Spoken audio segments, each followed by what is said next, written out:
All right, so this is Kenny Santos out of Toronto, Canada for KennySantos.com. It is MLM Monday. It means it's time for another network marketing tip. This one is for those of you that are out there that they want to grow their business, their network marketing business or their home-based business, but you feel like you don't know how to sell, or maybe you even hate to sell.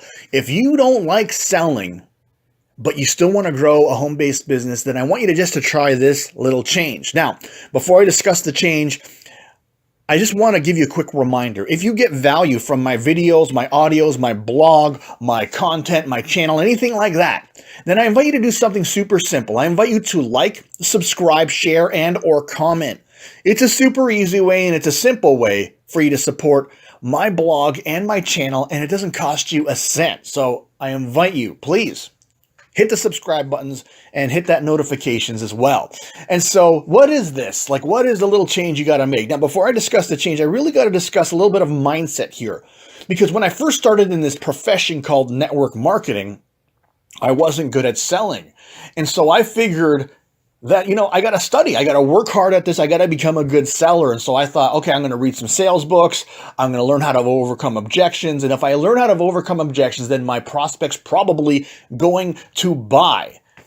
I just thought logically, but you got to remember that prospects, they don't think logically. They don't buy logically. They buy emotionally.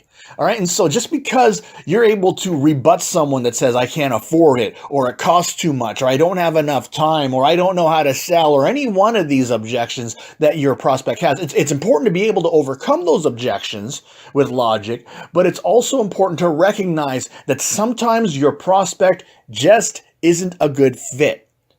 And I'm going to say this, most of your prospects aren't a good fit.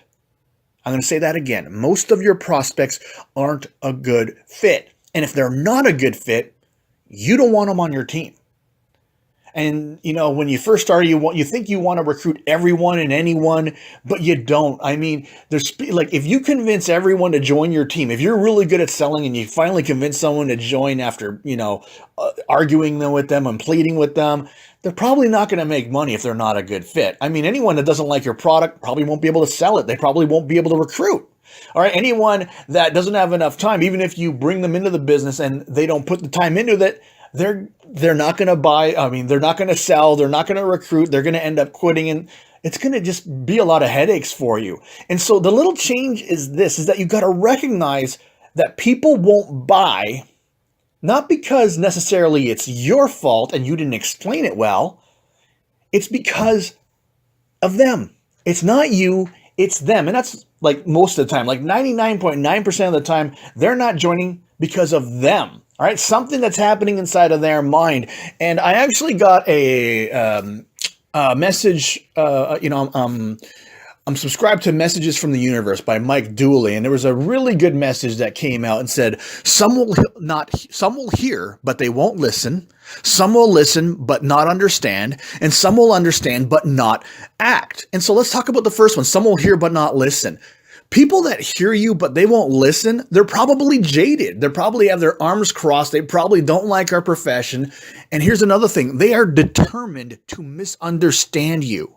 All right. And so it's kind of like when you got that, if there's a kid that all he wants is orange Slurpees and you go to the 7-Eleven and they don't have orange Slurpee, you can try and convince them, okay, you know what? They don't have orange here, Billy, but they have blue Slurpees and red Slurpees. But if he doesn't like blue or red, it doesn't matter how good you tell him they are. All right. If he doesn't like blue or red and he really likes orange, you're not going to be able to convince him. And so same thing with your product or your comp plan. You could, if they don't like it, you say, oh, but our product is developed by a Nobel Prize winning scientist, or we have the best comp plan because we pay on a binary and you got to save your spot now. All of these things, if your prospect isn't a good fit, won't even matter. They're going to fall on deaf ears. So don't waste your time with them. Same thing with someone that will listen, but they don't understand. If someone listens to you, but they don't understand, they're probably not entrepreneurial minded. And if they're not entrepreneurial minded, you don't want them on their team anyway. All right. Maybe, the timing might not be good. Maybe in the future it could, and you could take the time to teach them about cash flow, about passive income and all those things. But ultimately what happens is that, man, it's just not the best use of your time because they still might not join. And chances are they won't join if you're trying to educate them on that. So you got to spend your time looking for someone that is a good fit. So if someone is like the first one, they don't like network marketing, you don't want them on your team. There's no reason why you need to convince them. Let them go. Same thing with someone that's not entrepreneurial minded. Go ahead and let them go. And then there's some people, they will understand the business, but they still won't act. And these people, they lack faith in themselves. And you don't want someone on your team that lacks faith. The best thing to do with these people is to either build your own success stories, either your own story, or maybe a story of someone in your downline, and then reach out to them at a later date and say something like, you know what? Wasn't a good fit for you then, but you know what? I just got someone on my team. He's doing really well, and I figure if they can do it, you can too. Are you open to having a look? And if they're not open to having a look, you don't want them on your team. And so the big change is, and the reason why I'm saying all these examples is that if someone's not a good fit and you don't want them on the team, then you don't need to sell them. And that's the mind shift. That's the little change, all right? The little change is that it's them, not you. And instead of selling people, you just need to sort through them and figure out who is a good fit. All right.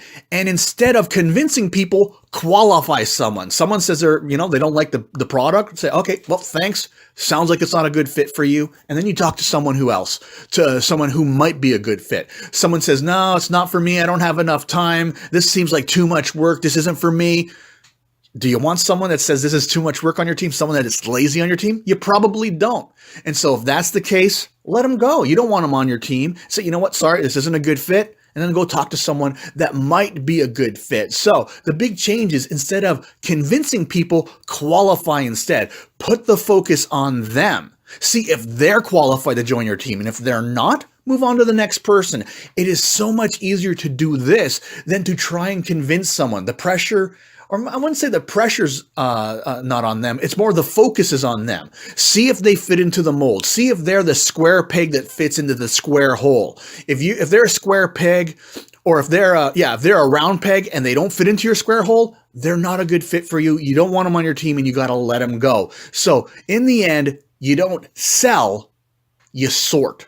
In the end, you don't convince, you qualify. And if you can do that, you're going to be able to get a lot more business. You're going to get more sales, more signups, and ultimately more success in our profession.